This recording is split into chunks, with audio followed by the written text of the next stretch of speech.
هل نملك مديريه فنيه في الجزائر تقيم عمل المدرب؟ هل نملك مديريه فنيه؟ هناك لجنه. هل نملك لجنه تستطيع مناقشه المدرب في اختياراته قبل المونديال، قبل حدوث هذه الاشياء؟ هل نملك هذا الشيء؟ يعني من يحاسب هذا المدرب؟ كل مدرب يمر على المنتخب الجزائري يعبث بالمنتخب مثل ما يشاء ويعمل مثل ما يشاء ويلقى الحصانه ويلقى من يدعمه، في الاخير من اللي يدفع الثمن؟ هي الجزائر. من يشكون يروح يقول المدرب اللي سنتين على راس هذا الفريق هذا، يقول له كيف ما لقيت، كيف ما عندناش حارس، كيف ما لقيتش تشكيله معينه نلعب بها؟ احنا نروح للمونديال باش في كل مباراه نغير 4 لاعبين، هذا حقل تجارب. الجزائر اصبحت حقل تجارب، اصبح يلعبوا بينا مثل بهذه الطريقه. بيتكوفيتش مسؤول، سنتين وانت على راس الفريق ما لقيتناش حارس، سنتين وانت على راس الفريق ما لقيتناش تشكيله ولا منهجيه يعني واضحه وضوح الشمس امام الجميع، او اسلوب لعب واضح امام الجميع يفقهه الجميع.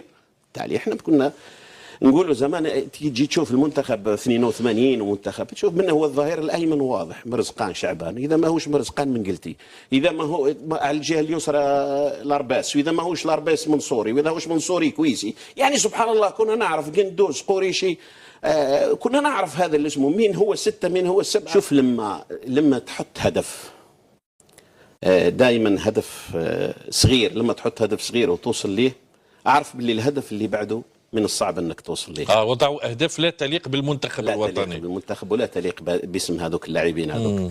المفروض كان يقول لهم احنا عندنا منتخب، المفروض يقولوا عندنا منتخب، ومنتخب يستطيع المرور على الربع نهائي هذا العام. يعني التقسيمه هذه سهله ان نمر للدور الثاني، هذه سهله، هذه يعني هدف اكيد، لكن اننا نلعب الادوار الاخرى. لما لا نطمح في الادوار الاخرى؟ نطمح في الادوار الاخرى. لو كانت رفعت سقف الطموح، لو كان رحت بعيد في كاس العالم، ولو كان رفعت سقف الطموح في كاس افريقيا، تقول لهم توصل ربع نهائي.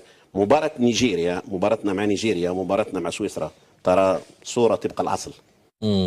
مستسلمين تماما لان الاهداف وصلنا لهم خلاص انتهى الامر. هل انت تعرف الامكانيات اللي عندك والطموح اللي عند الجمهور الجزائري بالنسبه للمنتخب، ولا ما تعرف؟ ولا طموحك انت بس تحصرها في طموحك انت في هذاك المكتب هذوك المجموعه هذيك؟ يعني تحصروا هذا الطموح عندكم انتم فقط، في افكاركم انتم فقط.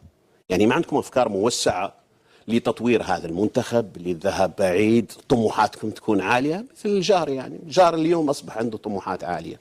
ايش الفرق بيننا وبين الجار؟ حتى هو تكون عنده طموحات عاليه واحنا ما تكونش عندنا طموحات عاليه، واحنا طموحاتنا فقط اننا نتأهل الدور القادم ونروح الربع النهائي في كأس افريقيا. هذا انا بالنسبه لي هذا تقزيم هو للجزائر والامكانيات.